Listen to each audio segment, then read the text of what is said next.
Assalamualaikum warahmatullahi wabarakatuh.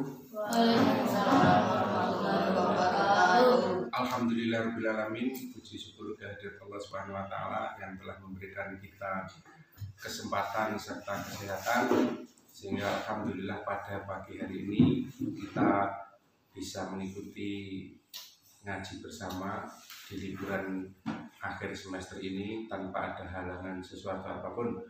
Untuk itu marilah kita ucapkan tahmid bersama-sama. Alhamdulillah.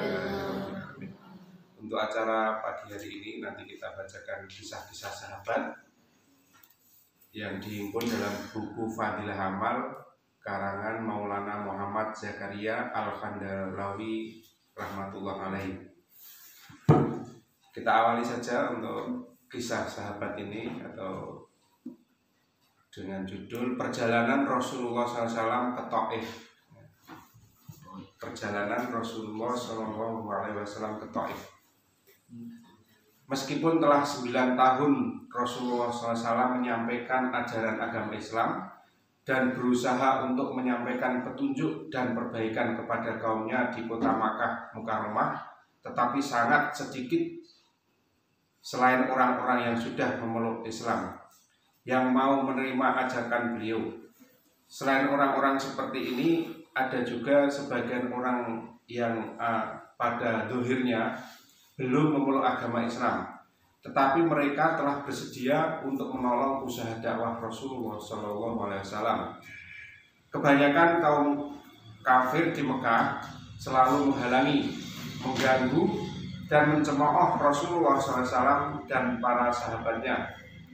Para sahabat yang tidak bisa berbuat apapun, mereka tidak akan mempedulikan gangguan tersebut. Paman Rasulullah SAW sendiri, yaitu Abu Thalib, termasuk dalam golongan orang-orang yang belum memeluk Islam, tetapi hatinya sangat suka kepada Rasulullah SAW. Beliau merasa senang untuk menolong Rasulullah SAW. Pada tahun ke-10 setelah kenabian, ketika Abu Thalib meninggal dunia, kaum kufar semakin meningkatkan usaha mereka dalam mencegah berkembangnya agama Islam dan selalu berusaha mengganggu kaum muslimin di mana saja dan kapan saja mereka berkesempatan. Suatu ketika Rasulullah SAW merencanakan untuk pergi ke Taif. Di sana adalah kabilah Thaqif, yaitu kabilah yang sangat besar jumlahnya. Beliau berpendapat jika penduduk Taif memeluk Islam, maka kaum muslimin bisa melepaskan diri dari mereka, dari siksaan dan cobaan orang kufar, dan Taif akan dijadikan sebagai pusat penyebaran agama Islam. Setelah tiba di kota Taif, Rasulullah SAW langsung menemui 3 orang yang oleh beliau dianggap sebagai pemuka dan tokoh masyarakat setempat. Setelah Rasulullah SAW berbicara dengan mereka, beliau mengajak mereka kepada agama Allah Subhanahu wa Ta'ala dan ikut membantu menyebarkan agama yang dibawa oleh beliau.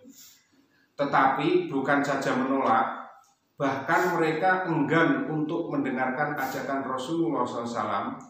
Sikap tersebut sangat bertentangan dengan norma dan kebiasaan orang Arab yang biasanya terkenal sangat menghormati tamu. Pada saat itu mereka menerima Rasulullah SAW tanpa penghormatan sama sekali. Bahkan mereka menerima beliau dengan akhlak yang sangat buruk. Dengan terus terang mereka menyatakan ketidaksukaannya jika Rasulullah SAW berada di tempat mereka. Pada mulanya beliau berharap agar kedatangannya kepada orang-orang yang dianggap sebagai tokoh masyarakat akan diterima dengan kata-kata yang baik dan penuh kelembutan. Tetapi beliau justru diterima dengan kata-kata yang kasar dan menyakitkan.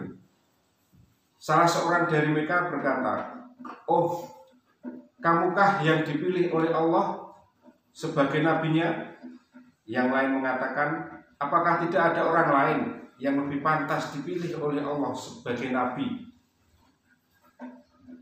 Yang ketiga mengatakan, "Saya tidak mau berbicara denganmu, karena jika kamu benar-benar seorang nabi seperti yang kau akui, maka jika aku menolaknya, itu bukan suatu musibah bagiku. Sebaliknya, jika engkau berbohong, maka aku tidak sudi berbicara lagi denganmu. Setelah bertemu dengan orang-orang yang tidak bisa diharapkan seperti mereka itu, maka Rasulullah SAW berharap dapat berbicara dengan orang-orang yang selain mereka. Ini memang merupakan sifat Rasulullah SAW yang selalu bersungguh-sungguh dan teguh pendiriannya, serta tidak mudah putus asa. Tetapi ternyata tidak satu pun dari mereka yang mau menerimanya. Bahkan bukan saja mereka tidak mau menerima ajakan Rasulullah SAW, tetapi mereka juga menyuruh Rasulullah SAW dengan mengatakan kepada beliau, cepat-cepatlah kalau keluar dari kampung kami, pergilah ke tempat mana saja yang engkau sukai, asalkan jangan di sini. Ketika Rasulullah SAW tidak bisa lagi mengharapkan sesuatu apapun dari mereka, maka beliau pergi meninggalkan tempat tersebut. Tetapi orang-orang di kota tersebut telah menyuruh para pemudanya agar mengikuti Rasulullah SAW dan mengganggunya, mengejeknya, serta melempari beliau dengan batu, sehingga kedua belah sandal beliau penuh dengan cucuran darah. Dalam keadaan seperti ini, Rasulullah SAW kembali dari kota Taif. Dalam perjalanan pulang, beliau menjumpai suatu tempat yang dirasa aman dari kejahatan orang-orang tersebut. Maka Rasulullah SAW berdoa kepada Allah Subhanahu wa Ta'ala, yang artinya, ya Allah, aku mengadukan kepadamu akan lemahnya kekuatanku dan sedikitnya daya upayaku pada pandangan manusia. Wahai yang maha rohim dari sekalian rohimin, engkaulah Tuhannya orang-orang yang merasa lemah, dan engkaulah Tuhanku. Kepada siapakah engkau serahkan diriku? Kepada musuh yang akan menghinaku, ataukah kepada keluarga yang engkau berikan kepadanya urusanku? Tidak ada keberatan bagiku, asal saja aku tetap dalam keridhoanmu. Dalam pada itu afiatmu lebih luas bagiku. Aku berlindung dengan cahaya wajahmu yang mulia, yang menyinari seluruh langit dan menerangi semua yang gelap, dan atasnya lah teratur segala urusan dunia dan akhirat.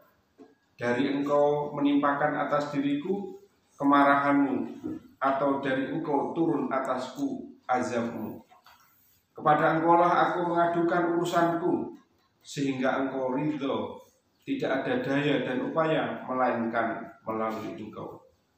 Demikian sedihnya doa yang dipanjatkan oleh Rasulullah SAW, sehingga Jibril alaihissalam datang memberi salam kepada beliau dan berkata, Allah Subhanahu wa Ta'ala mengetahui apa yang terjadi dalam pembicaraanmu dengan kaummu, dan Allah mendengar jawaban mereka terhadapmu, dan Dia telah mengutus suatu malaikat yang bertugas mengurusi gunung-gunung kepadamu untuk melaksanakan apa saja perintah yang diinginkan olehmu.